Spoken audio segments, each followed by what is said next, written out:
عليكم ورحمة الله وبركاته. إن الحمد لله نحمده ونستعينه ونستغفره ونعوذ بالله من شرور أنفسنا وسيئات أعمالنا. من يهده الله فلا مضل له ومن يضلل فلا هادي له. وأشهد أن لا إله إلا الله وحده لا شريك له وأشهد أن محمدا عبده ورسوله.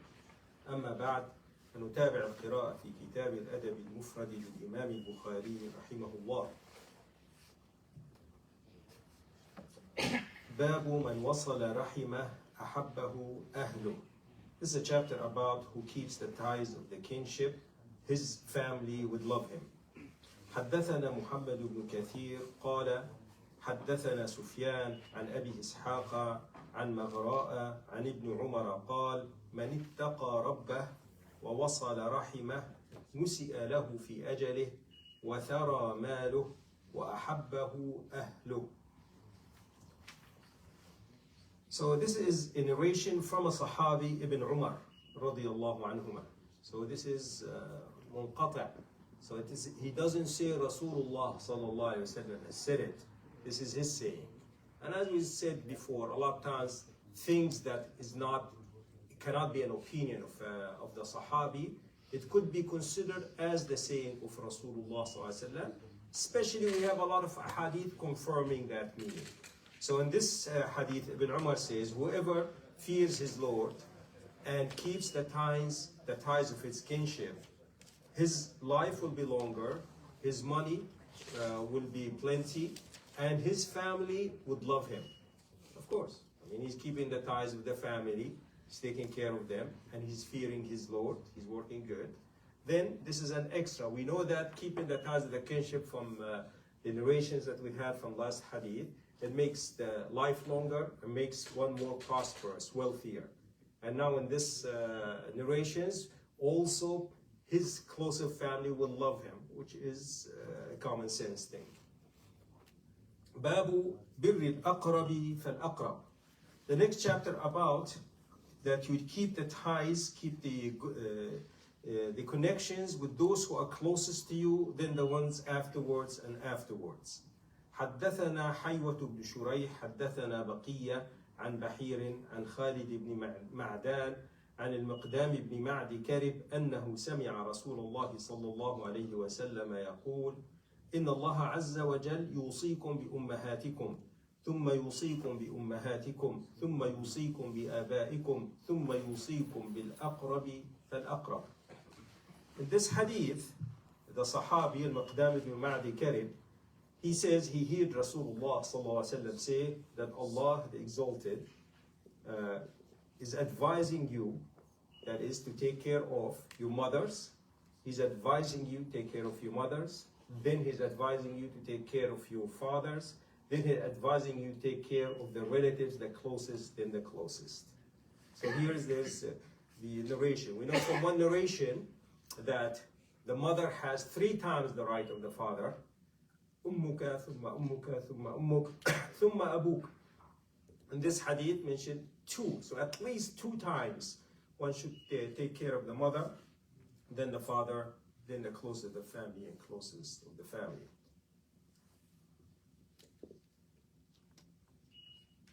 And why would the mother need more caring than the father? Normally the woman when gets older, she becomes weaker and she has less support. So if her kids don't take care of her, she already lost her father, probably her uncles and so on, doesn't have a lot of people to support her. And she might be an outsider to this family, to this village, to this tribe.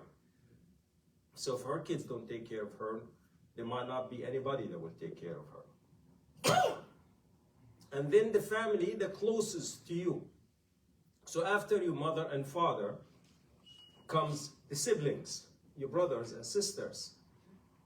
Then will come the grandparents from both sides, and then the uncles from both sides, and then becomes the extended family, the cousins and the second degree cousins, third degree cousins, and so on.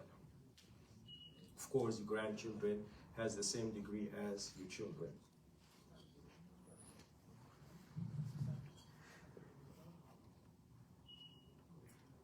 حدثنا موسى بن إسماعيل حدثنا الخزرج بن عثمان أبي الخطاب السعدي قال أخبرني أبو أيوب سليمان مولى عثمان بن عفان قال جاءنا أبو هريرة عشية الخميس ليلة الجمعة فقال أحرج على كل قاطع رحم لما قام من عندنا. لأن هذا أبو هريرة جاء إلى بيت عثمان بن عفان قال أحرج على كل قاطع رحم لما قام من عندنا فلم يقم أحد حتى قال ثلاثة فأتى فتى عمة له قد صرمها منذ سنتين فدخل عليها فقالت له يا ابن أخي ما جاء بك؟ قالت سمعت رسول الله صلى الله عليه وسلم يقول كذا وكذا. قالت ارجع إليه فسله لما قال ذلك. قال سمعت النبي صلى الله عليه وسلم يقول إن أعمال بني آدم تعرض على الله تعالى عشية كل خميس ليلة الجمعة فلا يقبل عمل قاطع رحم. In this narration, one of the servants of Uthman ibn Affan, he said that one night, Abu Huraira, he came and visited us Thursday night before Friday. And he told us, I insist that anybody doesn't keep that ties of the kinship to leave us alone. Let them leave. And he said it 3 times. Nobody left. Everybody thinks they're doing good. And after that, one of the youngsters, he went and visited his aunt. He hasn't visited her for 2 years. And he's trying to check on her. I said, why are you doing this? He told her, I heard Abu Huraira saying that anybody doesn't keep the ties of the kinship, let him leave us. Don't stay with us. So she asked him, go and ask Abu Huraira, why did he say that? He said, Abu Huraira, I heard Rasulullah says, the actions of every human being every week will be presented in front of Allah subhanahu wa ta'ala, be presented Thursday night before Friday. All of it will be written and accepted, except for those who don't keep the ties of the kinship. فَلَا يُقْبَلُ عَمَلُ قَاطِعِ رَحِمٍ. So that means his good deeds for that week are not accepted if somebody doesn't keep the ties of kinship. And as I said before, it has to be an intentional. Somebody intentionally cutting off his parents or his uncles, his aunts, and so on, without a valid reason. It shouldn't be just personal reason. I don't like these people, they're asking, they're insisting, and so on. Valid reasons, religious reasons, or real harm coming from these people, not just a little bit personal conflicts. And the last hadith in this chapter, حدثنا محمد بن عمران عن أبي ليلى حدثنا أيوب بن جابر الحنفي عن آدم بن علي عن ابن عمر قال ما أنفق الرجل على نفسه وأهله يحتسبها إلا آجره الله تعالى فيها وابدأ بمن تعول وإن كان فضل فالأقرب الأقرب وإن كان فضل فناول. So this is a narration from Ibn Umar. He says every time a person spends, even on himself and his family, and he's accounting, he's doing it for the sake of Allah, then Allah will reward him for it. And you're responsible for those who you're in charge of providing to. That means the closest of your family, your wife, your kids, and your parents. And if there's extra, then those who are closer and closer. Now you're going to the siblings and uncles and so on. And then if there's enough beyond your family, then give it to whoever you think will be needing and so on. So all of these ahadith telling us how the Islam encouraged that social support and networking of every family, every tribe, taking care of their own. This way, every people have wealthier people and poorer people. If they help one another, they bring each one up. At the same time, there will be some responsibility. An older uncle cannot go to one of his younger nephews and just start advising them, and he never done anything good to them. They will not listen to him. Say, who are you? You have visited us for years, you're wealthy, you have power, you have money, and now you're advising us. But if he's been helping them for years, when he comes for advice and say, you're with a bad company, you're not coming to the salah in the masjid, we've seen you going to places that are suspicious and so on, don't do that and so on, they're more likely to listen to him. And that keeps the family together. And as we said, Allah subhanahu wa ta'ala, the reward they keep it for those who keep the ties of the kinship is tremendous. And we're still in the just very beginning of the book of the adab, the manners and etiquettes. And this is what Imam al-Bukhari, when he writes his hadith, he's an imam of fiqh and using the hadith as the tool of his fiqh. So instead of telling you you have to do that, he tells you what Rasulullah ﷺ has said, what the companions have said. So this way he writes his fiqh. فقه الإمام البخاري في تراجمه ترجم لكل كتاب لكل باب. So this is the fiqh, you find it, the way he indexes his chapters, his books, and so on. And that's how, in his book, Sahih al-Bukhari, there are ahadith of Rasulullah ﷺ that he had separated it in multiple places. So part of it talking about salah, mentioned in Pablo salah, in intention, about niyyah, put it in niyyah, in zakat. So the same hadith, multiple places he mentioned it, because he's proving a point.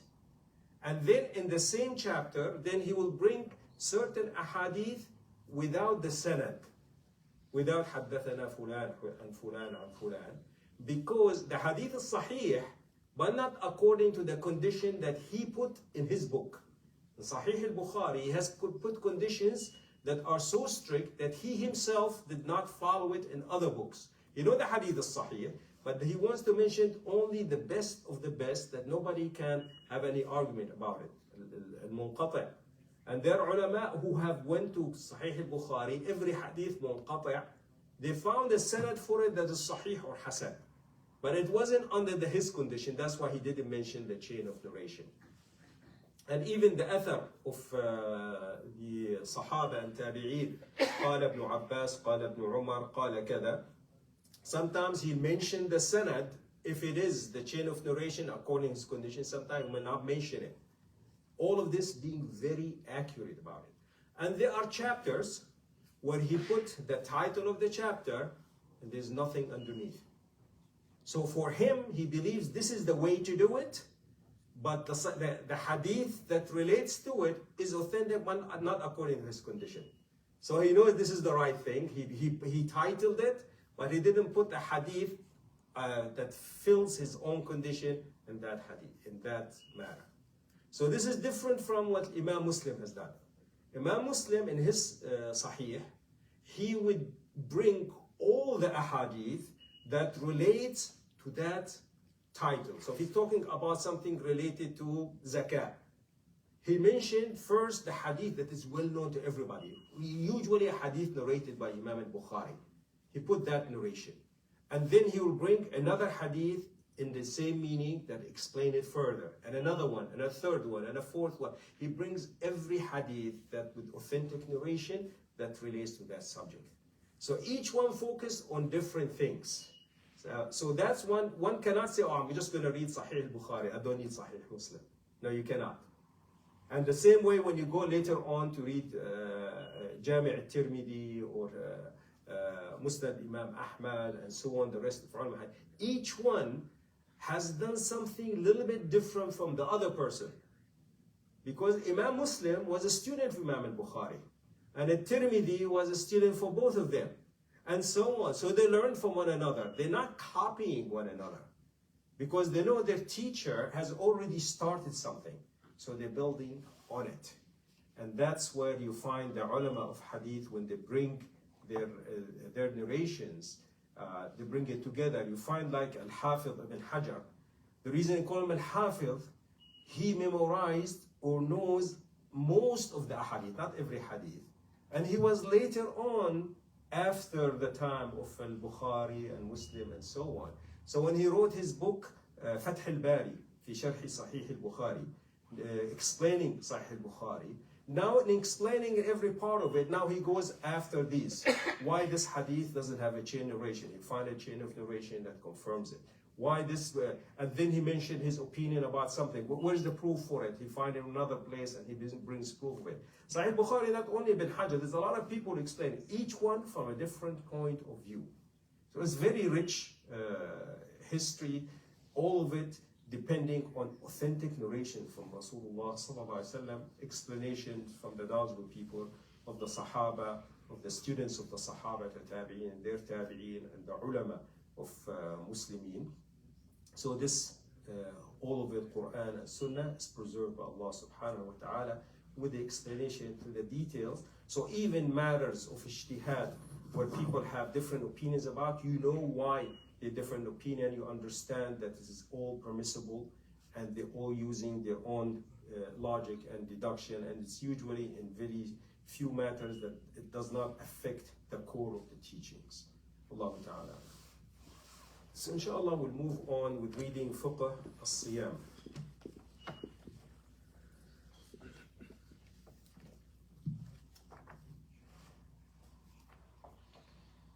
We mentioned last time about siyam that has arkan, and one of these arkan, that niyyah, intention. So any ibadah, any action, if it doesn't have an intention to obey Allah subhanahu wa ta'ala, is not counted. If somebody jumped in a pool of water and got out, and then later on remember, oh, I needed to have ghusl or wudu, I'm gonna count this as my ghusl and wudu. Doesn't count. He didn't have niyyah when he jumped. So even he has washed all his body from head to toe, but he didn't have the intention. He kind of have retrofitted. Like somebody slept the whole day. He was traveling, he had jet lag, and he slept for 16 hours. He found out he slept from morning till evening. Oh, I had a day that I missed in Ramadan. I'll count this as a day of fasting for the day that I missed. No, it doesn't work this way. You should have the intention to have it. So niyyah is there. And then the restraining himself from doing anything that break that fasting. And the action that break the fast, eating and drinking and sleeping with the woman. So these actions, the one you should stay away from it. So these are the arkan of it. And then doing it from the timing of dawn till sunset. Then we talk about in the Ramadan, how when you see the early moon, the new moon, people will fast until the new moon of Shawwal.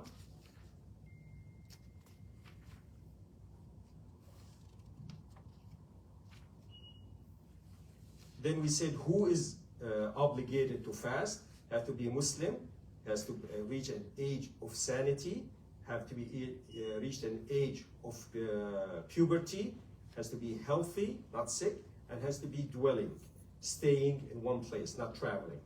And for a woman, that she's not also in a state of period or postpartum. And then we talked about if somebody is sick, somebody traveling, what they do in this case. And is it better for somebody who's traveling to fast? Is it better for him to break his fasting? It depending on the situation. If fasting will make his traveling harder, cannot carry his obligation, then it's better for him to break his fast. If fasting doesn't interfere it, he's in luxury, he's going in a cool airplane or cool bus or something like this, he doesn't feel tired, he can continue. And he has a permission as an exemption. It's up to him whether he wants to carry the fasting during traveling or not.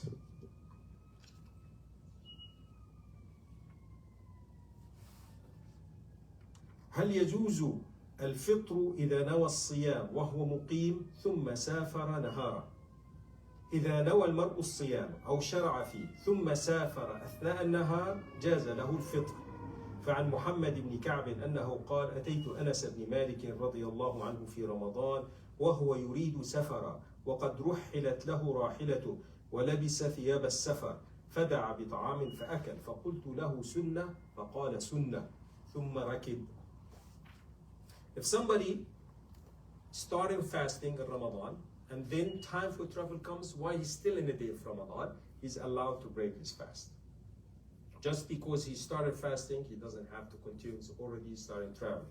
And mentioned here in narration that Anas ibn Malik in Ramadan, he was preparing for the journey. He's got his ride ready. So, and he wore what usually they wear in traveling. It's different from the clothes usually they wear when they're settling. Then he ordered food. He ate the food and traveled. So he doesn't have to wait even to be outside the vicinity of the town and so on. He prepared, he's ready, he ate. So the Tabi'i asked him, is this sunnah? He said, yeah, this is sunnah. So that makes it a hadith. So even Anas first, he didn't say Rasulullah said, but when he asked him, is this the way, this is the sunnah of Rasulullah, he said yes. So he made the plan and he was ready to travel and he was fast, but for some reason he didn't travel. No, he did travel. I'm asking like a hypothetical question, like Yeah. If the travel gets cancelled. Yeah, then he had to make up another day for it. Then he had to complete the day fasting, but then he had to complete another day. So let's say he was planning to travel at 10 o'clock. He decided to travel, get everything ready. He ate his breakfast, went to the airport, storm coming, canceled the flight. He comes back at noon. Continues the rest of the day fasting, but then he has to make up another day for it. So just respecting the month of Ramadan. He had a permission because of traveling. When he didn't travel, the permission is gone. So he respects the rest of the day, but it's not counting because he already broke his fast and has the intention of breaking the fast. So intention and niyyah to break it for a valid reason. Allahu A'lam. وعن عبيد بن جبير قال ركبت مع أبي بصرة الغفاري في سفينة من الفسطاس في رمضان فدفع ثم قرب غداءه ثم قال اقترب فقلت ألست في البيوت فقال أبو بصرة أرغبت عن سنة رسول الله صلى الله عليه وسلم. وقال أبو عيسى الترمذي رحمه الله عقب حديث محمد بن كعب وقد ذهب بعض أهل العلم إلى هذا الحديث وقال للمسافر أن يفطر في بيته قبل أن يخرج وليس له أن يقصر الصلاة حتى يخرج من جدار المدينة أو القرية وهو قول إسحاق بن إبراهيم. So in another narration that one of the Sahaba, he was traveling in Egypt, so he got into the boat. The minute the boat started moving, he wanted to eat. One person said, well, we were still inside the town. Yes, the boat is moving, but it's a big town. He said, you don't like the sunnah of Rasulullah sallallahu alaihi wasallam? I said, this is the sunnah. I said, this is it. And then Imam al-Tirmidhi, he said, a lot of the ulama have said that if a person is going to be traveling, he's allowed to break his fast while he's still inside the city. But he cannot make the salah short until he's physically outside the boundaries of the city. So there's a difference between salah and siyam in this matter.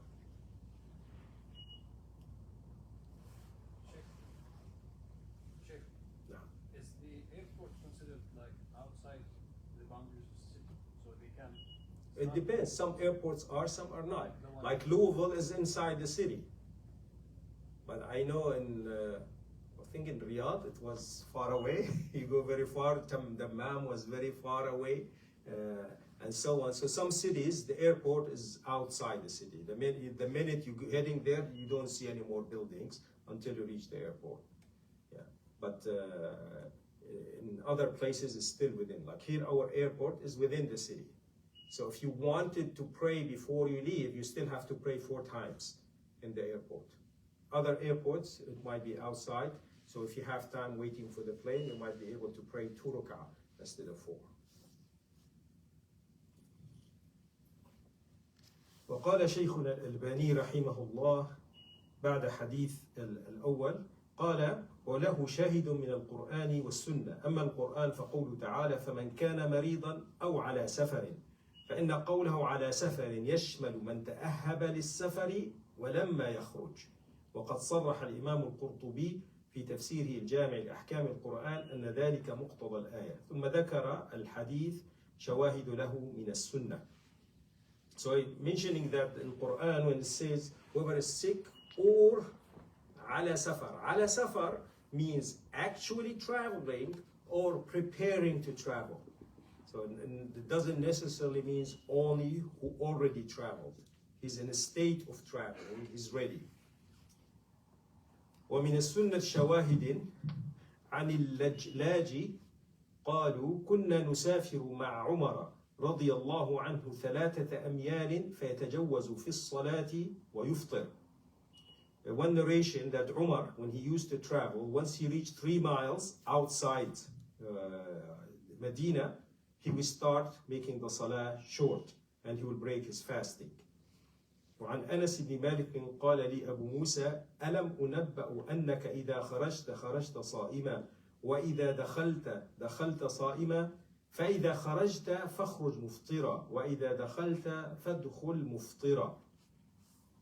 أنه إذا خرج من بيته بنية السفر يفطر وإذا كان مسافرا يظل يفطر إلى أن يدخل المدينة ولا يصوم لأنه سوف يدخل المدينة.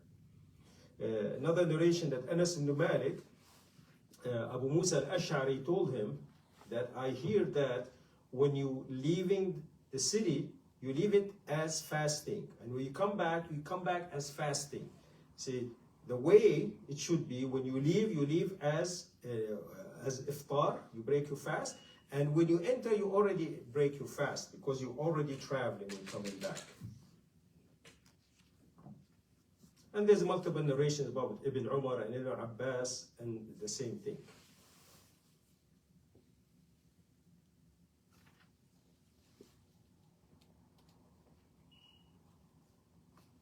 وفي كتاب المسائل لإسحاق بن منصور قلت للإمام أحمد إذا خرج مسافرا متى يفطر؟ قال إذا برز عن البيوت. قال إسحاق عن الرهوي بل حين يضع رجله فله الإفطار كما فعل ذلك أنس بن مالك وسن النبي صلى الله عليه وسلم كذا وإذا جاوزوا البيوت قصر. And Imam Ishaq ibn Mansur, he said he asked Imam Ahmad, when somebody is traveling, what should he break his fasting? He said whenever he leaves the town. Ishaq ibn Rahaway was sitting to say no. The minute he puts his foot on his ride, he breaks his fasting. The same way Anas did it, same way Rasulullah did it. But salah to be short, he has to be outside the boundaries of the urban area. لا يجوز للحائض أو النفساء أن تصوما ويجب عليهما القضاء. For a woman whose state of period or postpartum, she's not allowed to fast and she has to make up another time. عن معاذة قالت سألت عائشة فقلت ما بال الحائض تقضي الصوم ولا تقضي الصلاة فقالت أحرورية أنت؟ قلت لست بحرورية ولكني أسأل. قالت كان يصيبنا ذلك فنؤمر بقضاء الصوم ولا نؤمر بقضاء الصلاة. الحرورية هم الخوارج. هذا كان من أول الأسماء الذين عرفوا بها. لأنهم كانوا الخوارج جروا على المرأة أن تقضي الصلاة والصيام في الحيض وفي النفساء. أما سنة رسول الله صلى الله عليه وسلم كما قالت عائشة قالت كان يصيبنا ذلك فنؤمر بقضاء الصوم ولا نؤمر بقضاء الصلاة. الأصل في العبادات الاتباع. A woman came to Aisha radiallahu anha. He said if a woman has period or postpartum, why does she make up for fasting for the days missed and doesn't make up for the days she missed praying? He said, are you one of these extreme rebels, Khawarij? He said, no, I'm not, just asking. See, when Rasulullah was alive, we had periods and we had postpartum. He ordered us, if fasting, we make up for it. For praying, we don't make up for it. So, when it comes to worshiping Allah subhanahu wa ta'ala, you follow the order with even on Quran and Sunnah. It's not up to you. They say, oh, the same way we're making up for fasting, we should make up for salah. These are the extremists, the Haruriyin, Khawarij. This is what they've done. So they always try to get the most extreme, the hardest. Allah has given an exemption for women that during the week of their period or the 40 days postpartum, they don't have to pray. They don't have to make up for it. But for fasting, they have to make up for it.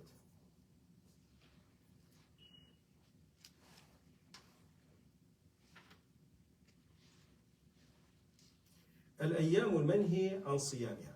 Are they days that is prohibited you fast? In general, we know Ramadan you have to fast it. Outside Ramadan, it's up to you. You fast or not. There are days that you're encouraged to fast, but are there days you're not allowed to fast? Yes, there are. The days of Eid. So once you finish Ramadan, the first day of Eid, it's a holiday, it's a celebration. It's a must you break your fast in it. Both for Eid al-Fitr after Ramadan and Eid al-Adha when that goes with the pilgrimage for the people in Hajj. Ayyam al-Tashriq, the 3 days after Eid al-Adha. So Eid al-Fitr only 1 day. It is the Eid. Eid al-Adha is Eid al-Adha, the day when they sacrifice the animal, and 3 days, we call it Ayyam al-Tashriq. So 4 days a person is not allowed to fast. يوم الجمعة منفردة, and to fast Friday alone. عن جويرية بنت الحارث رضي الله عنها أن النبي صلى الله عليه وسلم دخل عليها يوم الجمعة وهي صائمة فقال أصمت أمس؟ قالت لا. قال تريدين أن تصومي غدا؟ قالت لا. قال فأفطري.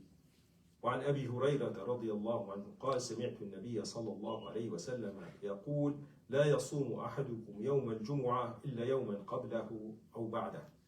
So fasting Friday alone is not permitted. Once Juwayriya, the wife of Rasulullah sallallahu alaihi wasallam, was fasting Friday, and Rasulullah sallallahu alaihi wasallam asked her, "Did you fast the day before?" She said, "No." He said, "Are you going to fast next day?" She said, "No." He said, "Then break up your fast. You're not allowed to fast Friday alone." So Friday, it is an important day. It is the end of the week. It's the holiday for Muslims, but it should not be fasted, because sometimes the Jews used to fast on Sabbath and making it alone. So Friday alone is prohibited, and we're going to come where Sabbath alone is prohibited. Why? With worship, you follow what Allah tells you. Allah says, don't fast Friday alone. We don't fast Friday alone.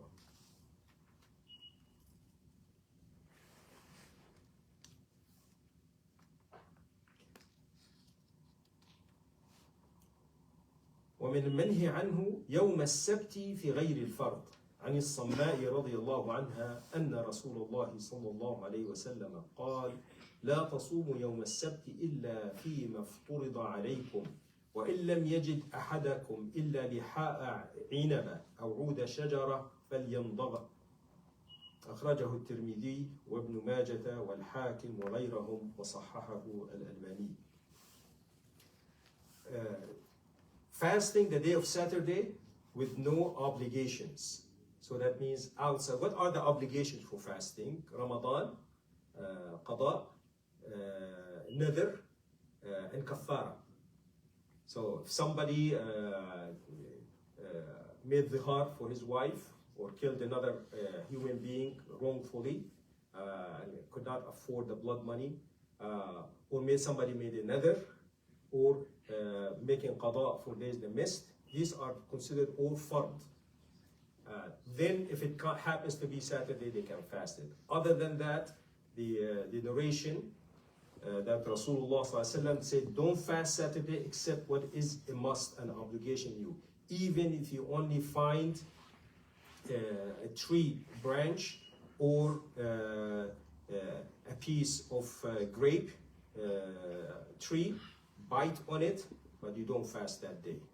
قال الإمام الطحاوي رحمه الله بعد أن روى حديث عبد الله بن بسر السابق فذهب قوم إلى هذا الحديث فكرهوا صوم اليوم السبت تطوعا وخالفهم في ذلك آخرون فلم يروا بصومه بأسا. اختلف أهل العلم في إثبات الحديث، فمن قال بثبوته حسنه الترمذي والحاكم وقال صحيح على شرط البخاري وأقره الذهبي وصححه ابن خزيمة وابن حبان. So there are some differences you hear from ulama about fasting Saturdays. Fasting Saturday alone with no reason, all the ulama saying the hadith clear, you don't do it alone. How about if there is a reason, like it happens to be Ashura or Waqfat Arafah? This is the disagreement there. This prohibition stands or doesn't stand. I know a lot of the ulama in Saudi Arabia, they said, well, these are good days that have a reason. So it's considered almost like a fard. It's not a fard, highly likely. So it is permissible if it is Saturday on Ashura or Waqfat Arafah, you make it. Sheikh al-Albani in his students said, no, the hadith is clear. You don't. The hadith itself is not, the narration of it is authentic. Mentioned a lot of the ulama who talked about that the chain of narration is authentic. It's how you apply it. This is the difference.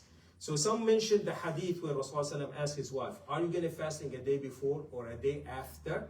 That means he said, Saturday is allowed to be fasted. So as we mentioned the rules before last week, when you have two conflict of proof, of narration, you take the one that is more likely to prohibit than to allow when it comes to matter of worship.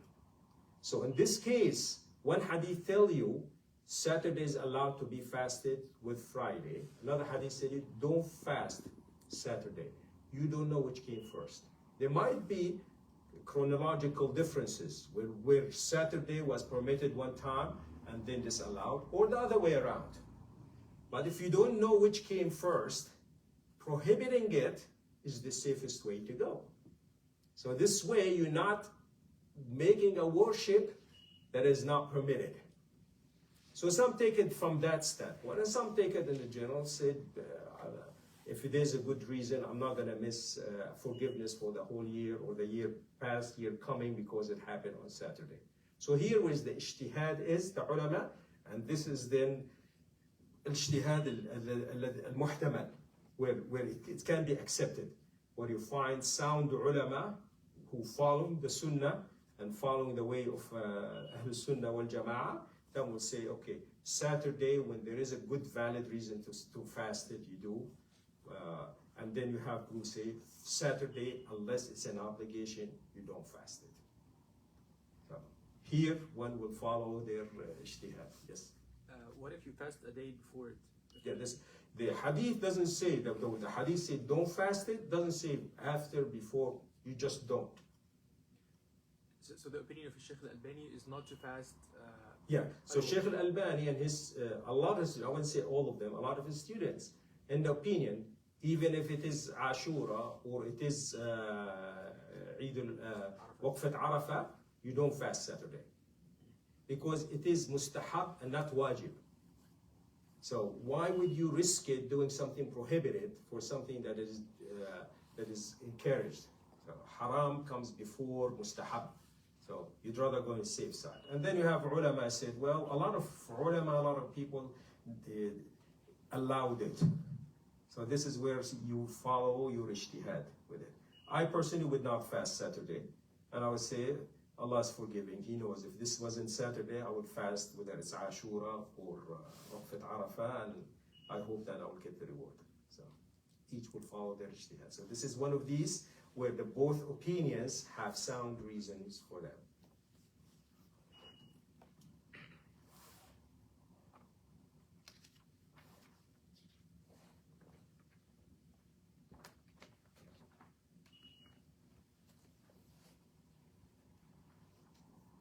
هناك حديث يفيد استواء الطرفين عن حديث عبيد الأعرج قال حدثني جدتي أنها دخلت على رسول الله صلى الله عليه وسلم وهو يتغدى وذلك يوم السبت فقال تعالي فكلي فقالت إني صائمة فقال صمت أمس فقالت لا فقال فكلي فإن صيام يوم السبت لا لك ولا عليك.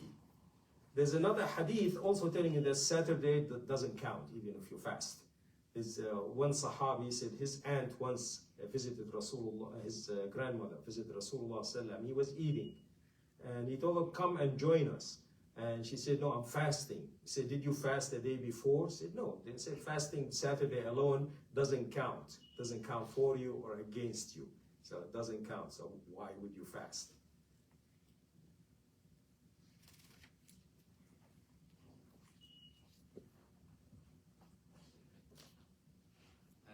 إذا وافق يوم العرفة ما في شيء.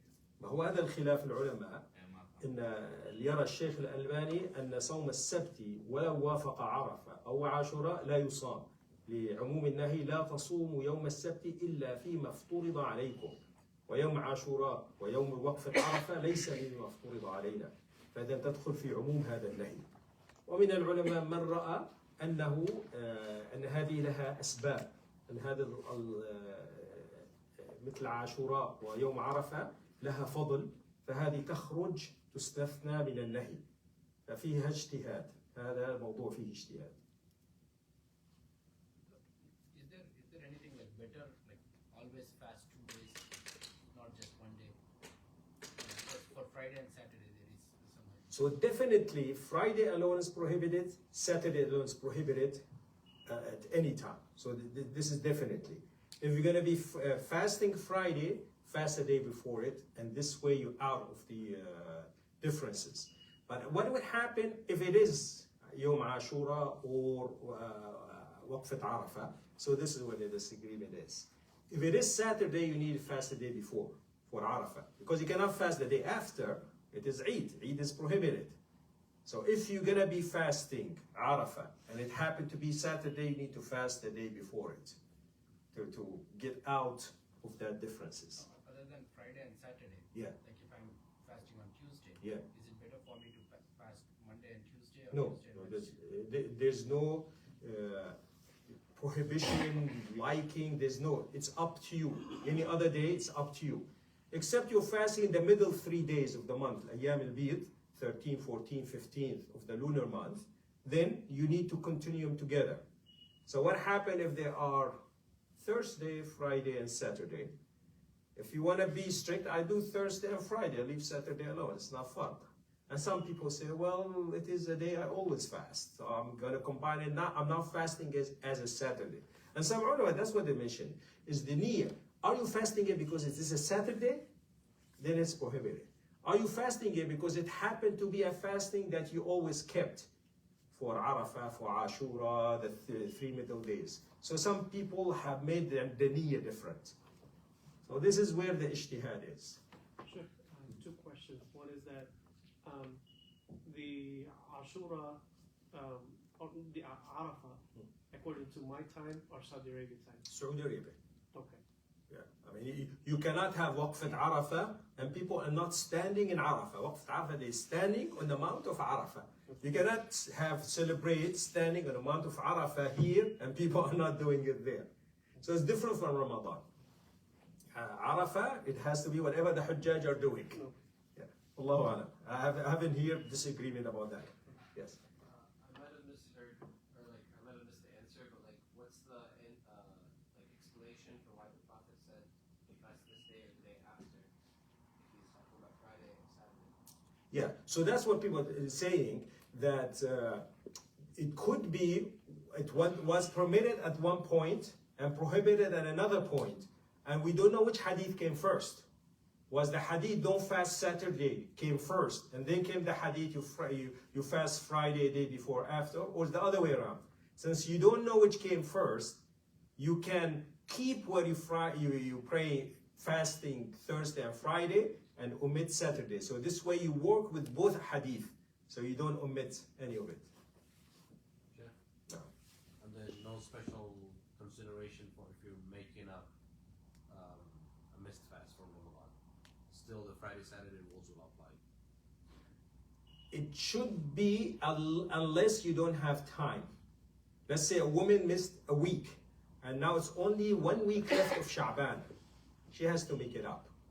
So she needs to finish her week of Sha'ban before Ramadan starts. So if it happens Saturday, then it's a must for her to finish it. So it becomes almost like a fard for her to finish it. Although she shouldn't wait that long, but if it happened, then it happened.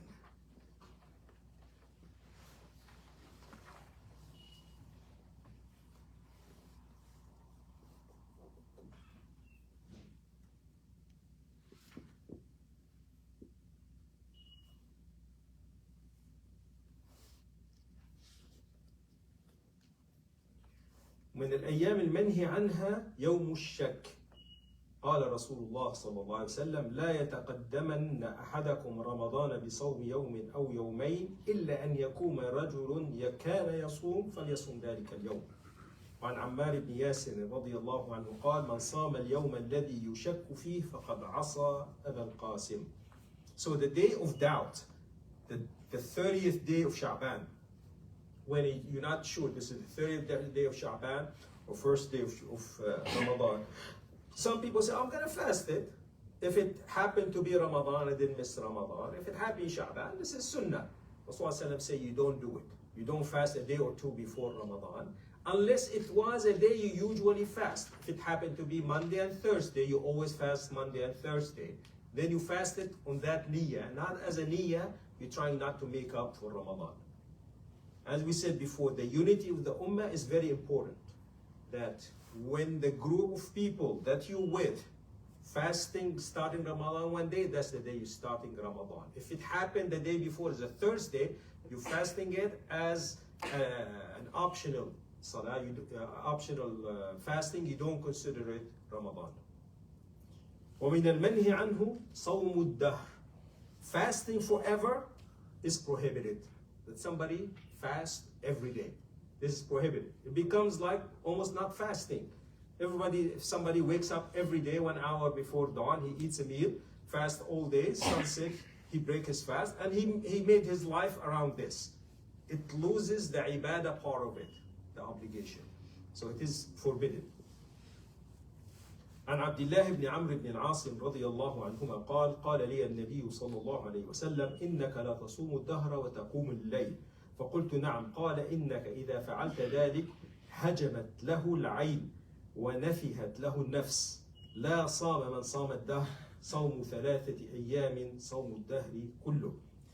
هجمت له العين أي غارت ودخلت في موضعها، ونفهت له النفس أي أعيت وكلت.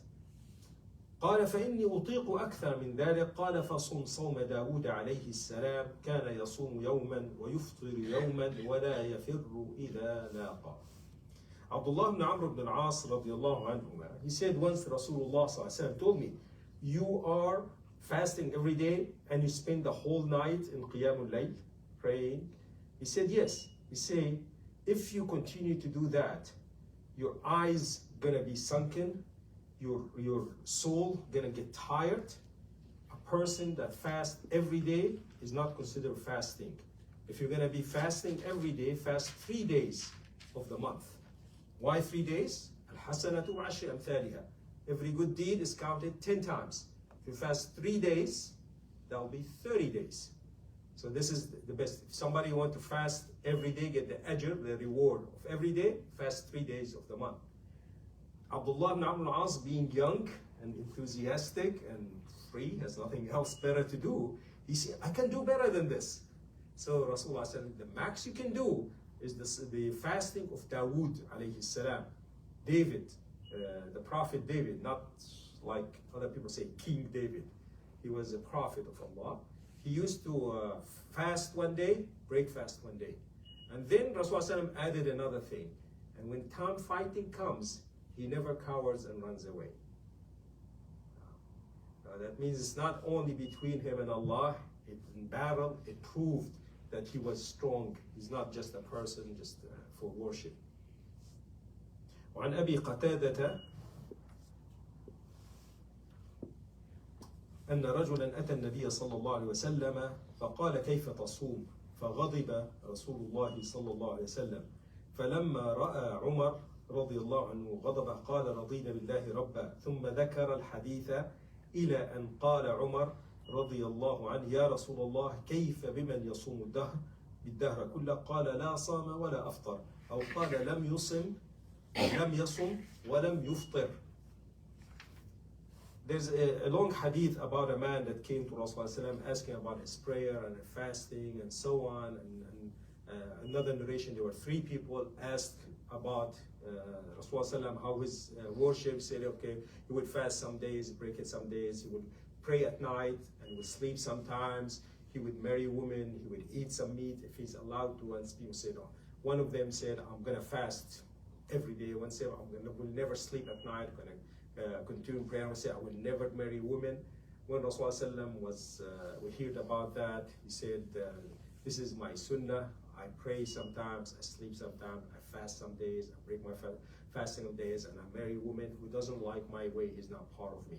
And this narration was one man who said that, and Rasulullah was angry with him because when he knew Rasulullah, he fasts one day and break other days. Then he was asked, how about somebody who fasting every day? He said he never fasted, he never broke his fasting. Means it never counted for him.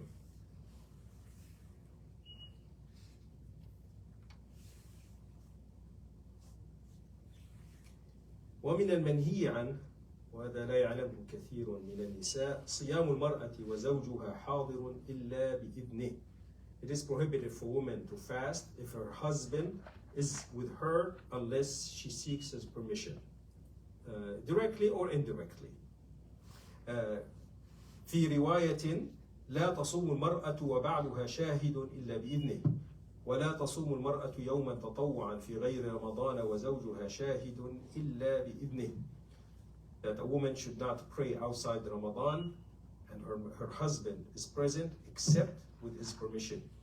وعن أبي هريرة رضي الله عنه جاءت امرأة إلى النبي صلى الله عليه وسلم فقالت يا رسول الله إن زوجي صفوان بن المعطل يضربني إذا صليت ويفطرني إذا صمت ولا يصلي صلاة الفجر حتى تطلع الشمس. قال وصفوان عنده قال فاسأله عما قال فسأله عما قال فقال يا رسول الله أما قولها يضربني إذا صليت فإنه تقرأ بسورتين فتعطلني وقد نهيتها عنهما. فقال لو كانت سورة واحدة لكفت الناس وأما قولها يفطرني فإنها تنطلق فتصوم وأنا رجل شاب فلا أصبر. فقال رسول الله صلى الله عليه وسلم لا تصوم المرأة إلا بإذن زوجها وأما قولها إني لا أصلي حتى تطلع الشمس فإن أهل بيتنا قد عرف لنا ذلك لا نكاد نستيقظ حتى تطلع الشمس. قال فإذا استيقظت فصلي.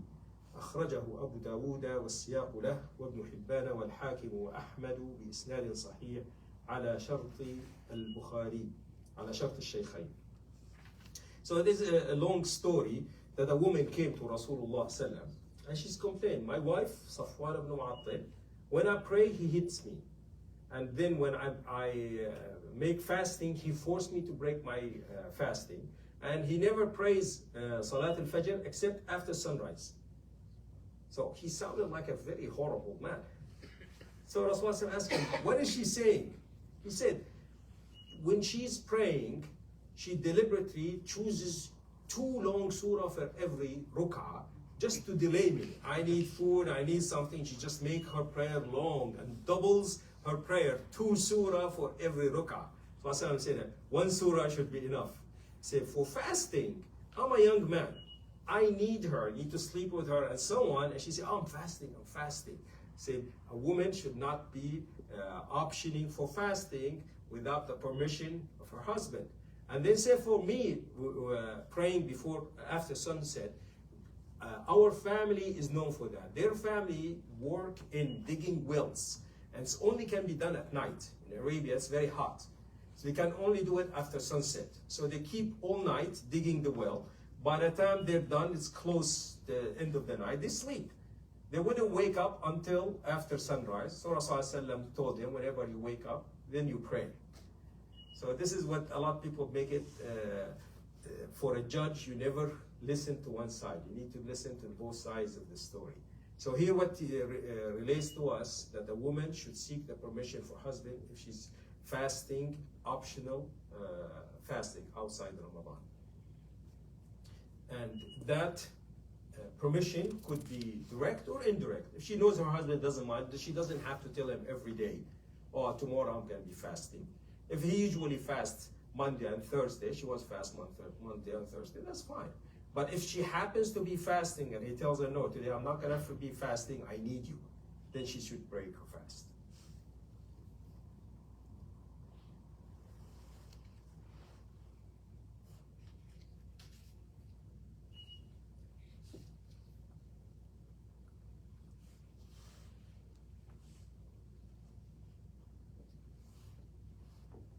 وفي الحديث أن حق الزوج آكد على المرأة من التطوع بالخير لأنه حقه الواجب والقيام بالواجب مقدم على القيام بالتطوع. Saying that a woman fulfilling the needs of her husband is a must for her. For her to volunteer to fast is encouraged, but it's not a must. So must, wajib, comes before what is encouraged. In this case, optional fasting. ومن المنهي عنه النصف الثاني من شعبان إلا لمن كان له صوم يصومه. عن أبي هريرة رضي الله عنه قال قال رسول الله صلى الله عليه وسلم إذا انتصف شعبان فلا تصوموا. أخرجه أبو داود والترمذي وابن ماجة وغيرهم بسند صحيح.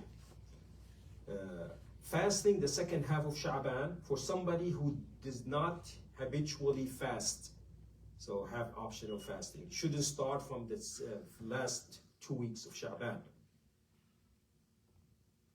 ومن المنهي عنه الوصال في الصوم لقول أبي هريرة عن النبي صلى الله عليه وسلم إياكم والوصال إياكم والوصال قيل إنك تواصل قال إني أبيت يطعمني ربي ويسقين فاكلفوا من العمل ما تطيقون. المواصلة أن يصوم الليل والنهار ولا يفطر، فهذا لا يجوز. يجوز المواصلة حتى السحر، يعني يتجاوز عن وجبة الفطر، لكن لا بد له أن يأكل، فأقله أن يتسحر. It is prohibited for somebody to fast 24 hours. The fasting, Islamic fasting, from dawn till sunset. When the sun sets, you have to break your fast. If somebody say, well, I don't want to fast, I don't want to break my fast, the minimum is at least one meal, which is sahar before dawn. So somebody just feels he's good, he doesn't need to eat. He wants time to break his fast, he was just going to be continuing praying and dhikr and qiyamul layl and so on. Then before dawn, before Fajr time, he has to eat at least one meal. Going 24 hours without eating and drinking is prohibited in Islam.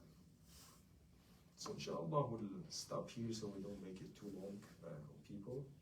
Question, brother? Yes, Sheikh, a couple of questions. Mm-hmm. So someone, question number one is that someone mistakenly prayed in full when he's traveling. Mm-hmm. Is that okay? Does he have to repeat? Is he sinful?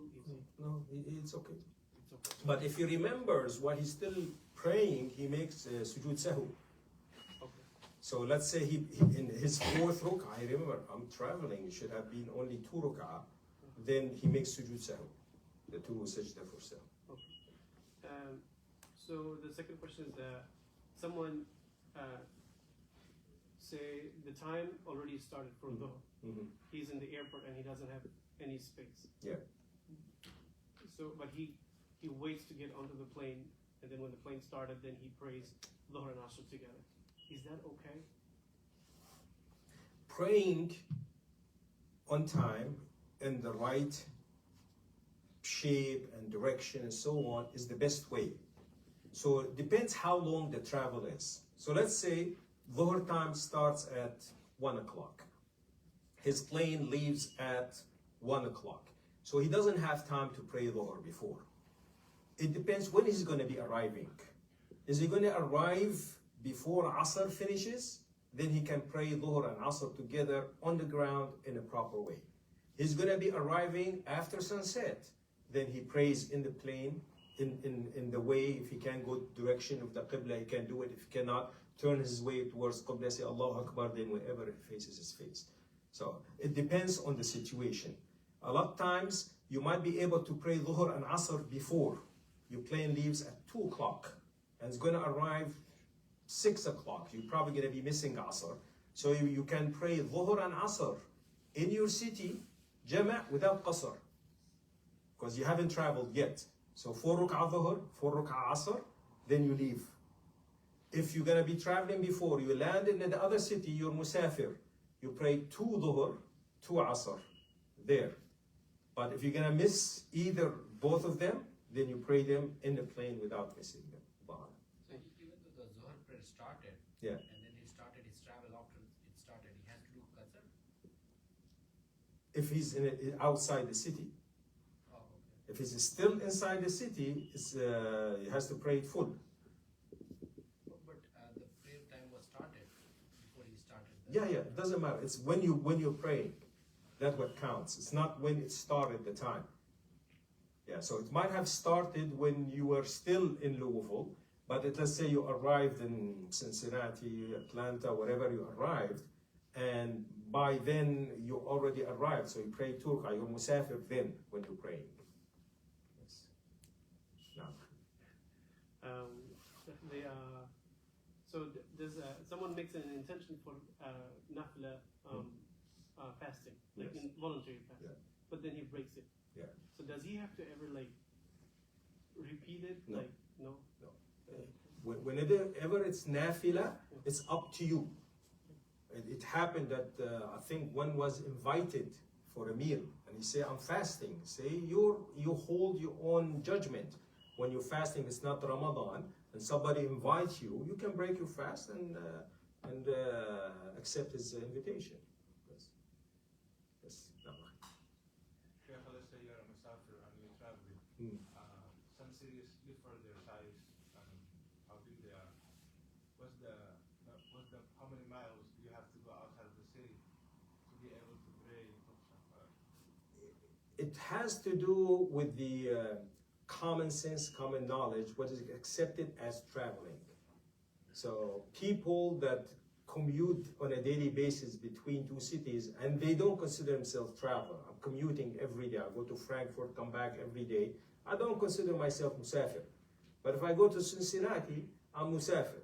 So it has to do more with what is considered musafir, more than the length, because with nowadays modern transportation, you might fly faster than driving. So you might fly, 200 miles in half an hour and drive 2 hours, 3 hours for the same thing. So it's, as long as you consider traveling, then you apply these rules. Allah. Some madhahab, they say it's 80 miles and you go from it, or 80 kilos and you go from it, and so on, but without a specific dalil. Allah alam, as long as traveling, it's traveling.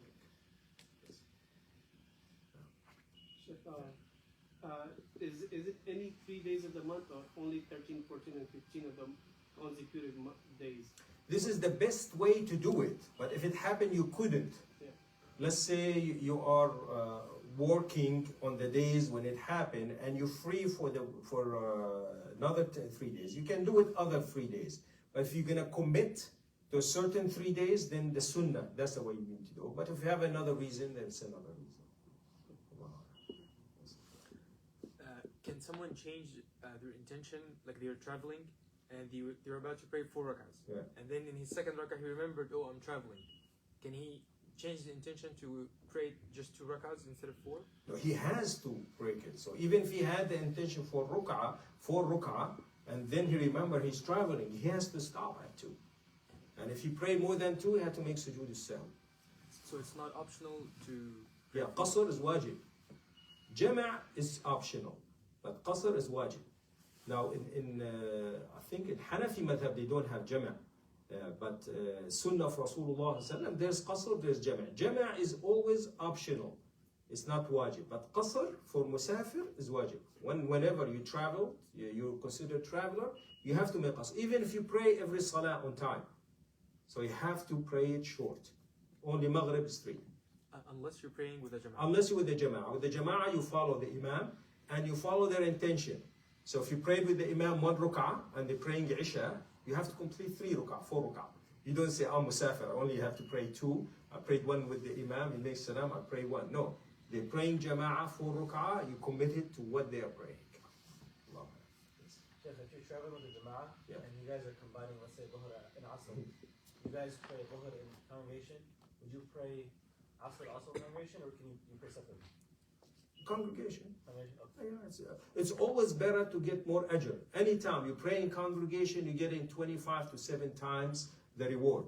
So why miss it? You're going to be praying. But if it happened that you got busy, everybody has to do their own thing at that time, the jama'ah part wouldn't become an obligation. Then you pray alone, or a couple of you pray, depending how things go. There's more rukhsa for musafir. Even they don't have to attend Jumu'ah. So if they're in a city, there's Salatul Jumu'ah, and they happen to be tired, they don't want to attend it, they don't have to attend Jumu'ah because they're travelers. How long can you be a musafir for? Like, you go for... So that's also considered common sense. As long as you haven't settled,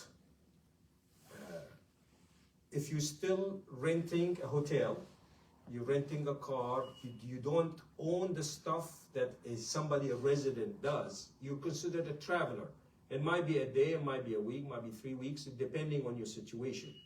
Some people, first day, they land, next day, they got their apartment, they bought furniture in it, they sleep in the apartment, they're not travelers anymore.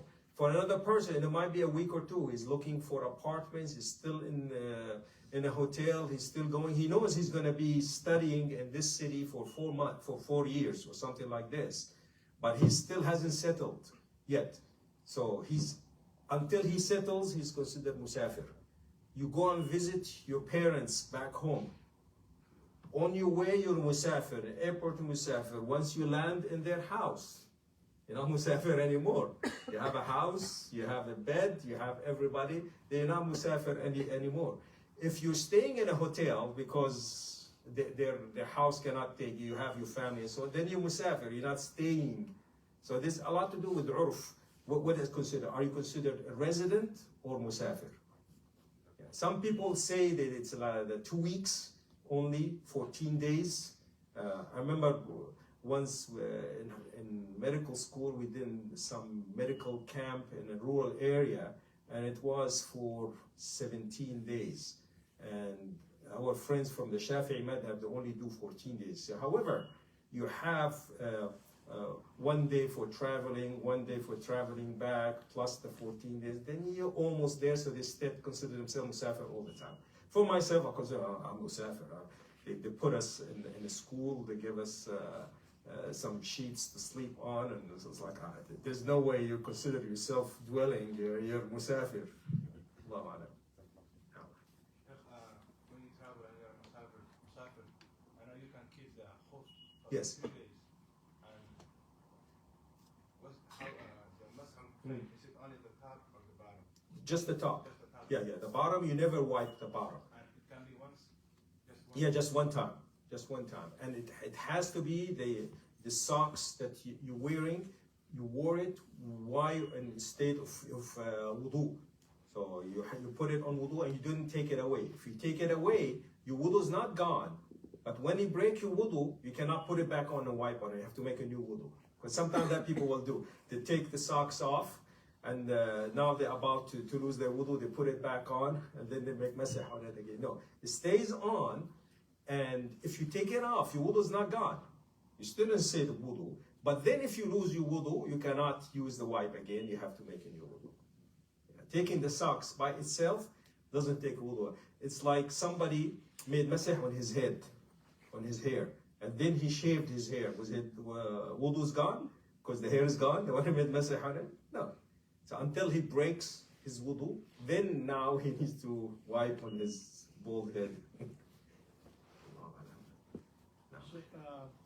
Just one clarification and one question is that if I join the imam of the residence, then I catch one rak'ah, the last rak'ah. I pray all 4? All 4. Okay. So because you have to pray one with him, you have 3 left. Okay. Yes. And the second is, let's say someone has like 2 houses. Yes. He lives 2 weeks in California and then comes back for 3 days or 2 days. He can shorten and make qasr in between the travel. Yes. But full prayers when he's at home or his home. Yes. A lot of ulama said that a lot of times that people might have 2 places of residence, then you do it. There was, I remember when I first started reading Fiqh Sunnah, Sayyid Sabiq, he mentioned that the Sahaba, when they were going through Khurasan nowadays is between Iran and Afghanistan, the mountains area. They wanted to continue traveling, and it snowed. and they got stuck. They know when it snows there, it's going to be all winter.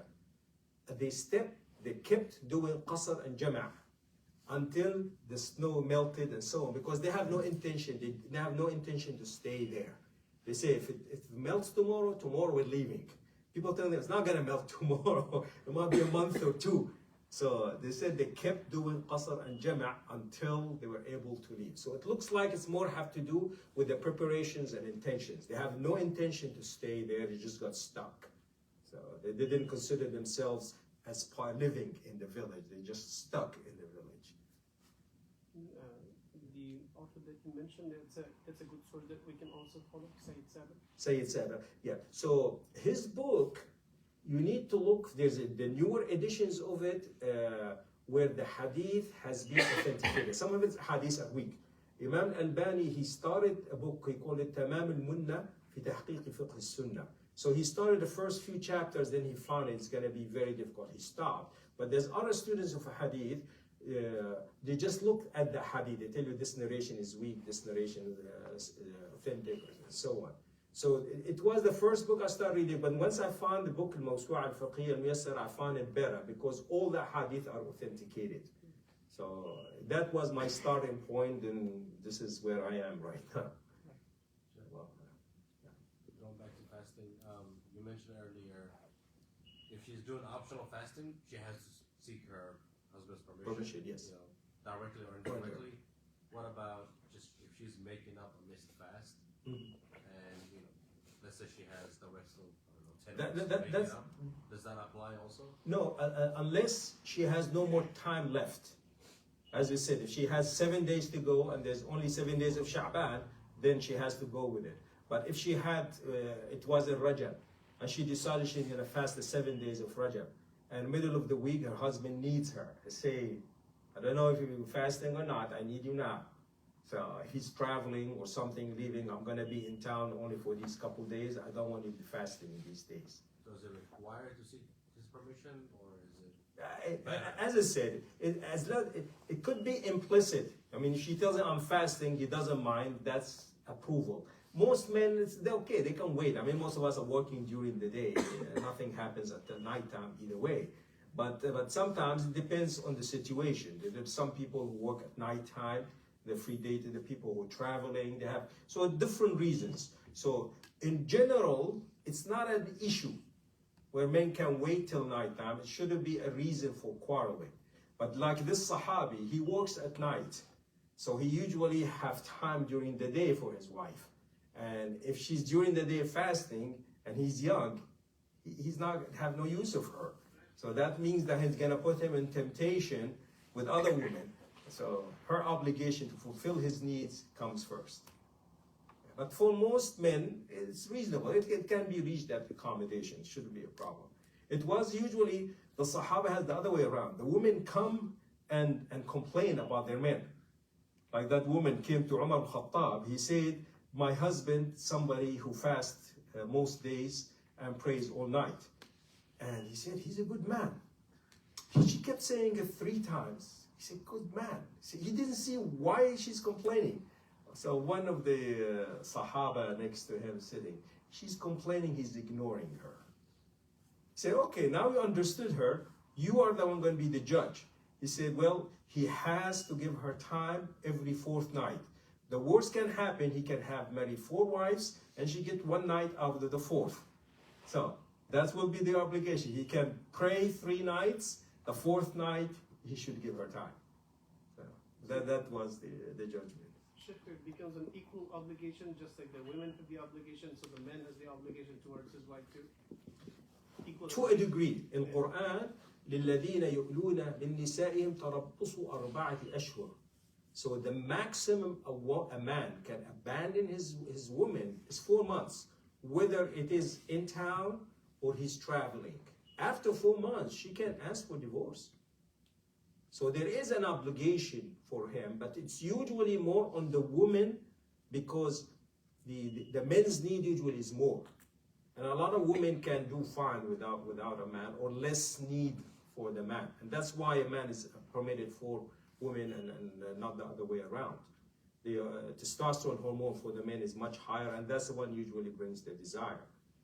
And that's where the woman uses that desire as a controlling way. You say, no, I don't want to have a headache, I don't feel like it, and all these excuses, which makes life miserable, but it shouldn't be. It shouldn't be. Man and woman, وَجَعَلَ بَيْنَكُمْ مَوَدَّةً وَرَحْمَةً. They should be kind and merciful to one another. It doesn't have to be very passionate, but it has to be considerate and kind. The passion comes away, goes away. It can flare up and dies out. But the kindness and the mercy should always be there. That one should be kind for that partner, their partner in life, their partner helping one another and obeying Allah subhanahu wa ta'ala. And if everything works fine, they're going to be partners in Jannah. That's the hope. They help one another and go into Jannah hand in hand. هم وأزواجهم على سرر متكئون. They and their wives will be leaning in couches in heaven. That's the idea at the end. Going to heaven together.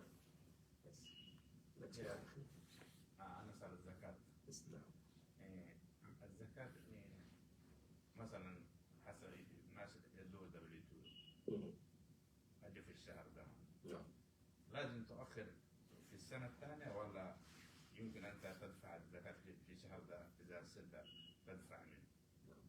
الأصل في الزكاة متى حال وقتها تؤدى.